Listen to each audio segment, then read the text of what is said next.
Apa kes? Prince shit. Apa kes ni? Demi nak jual ubat kurus, mak ayah dia kata sanggup Prince shit suruh anak dia potong perut. Lepas tu ada satu lagi video dekat hospital. Prince shit buat live lah, mungkin nak bersihkan nama dia kan. Ramai yang join live tu lah. Bini dah asyik buat apa, sign language SOS. Kalau korang search dekat Google sign language SOS macam mana, macam tu lah kan. Lepas tu ramai cakap kalau ada yang akak ni komen waktu tu bini Prince Sheikh tu tak senyum. Lepas tu dia kata kalau perlukan bantuan senyum.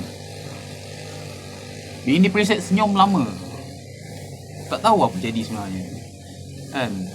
Kalau betul kesian tu bini kau, kesian pada anak orang tu sampai mak ayah diorang terpaksa datang.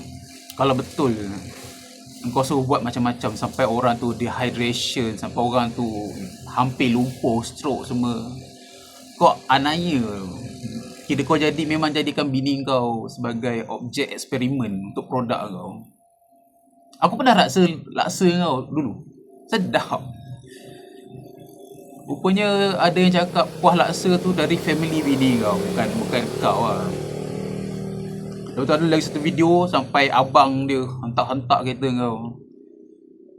Aku tak rasa dia orang menuduh kan. Aku rasa macam benda ni dah lama.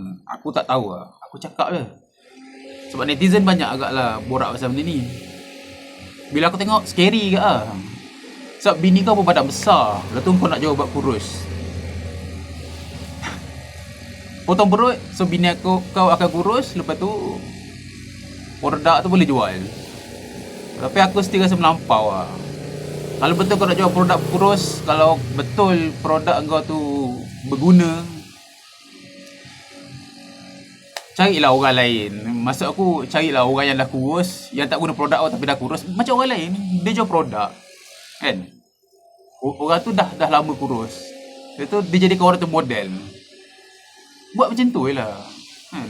Sebab sebelum ni orang agak suka engkau lah. Tak adalah suka sangat. Wah mak, kalau aku pun macam scary tengok.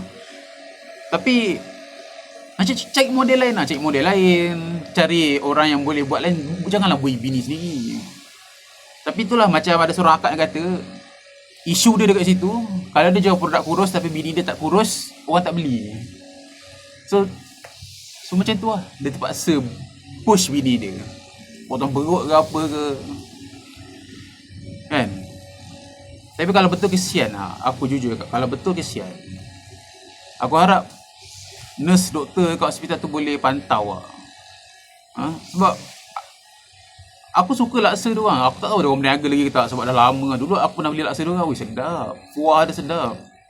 Tengok pula diorang macam happy je kedai tu kan. Zaman diorang letup dulu, masa 2-3 tahun lepas tu. So aku rasa macam dia ni mungkin okey lah.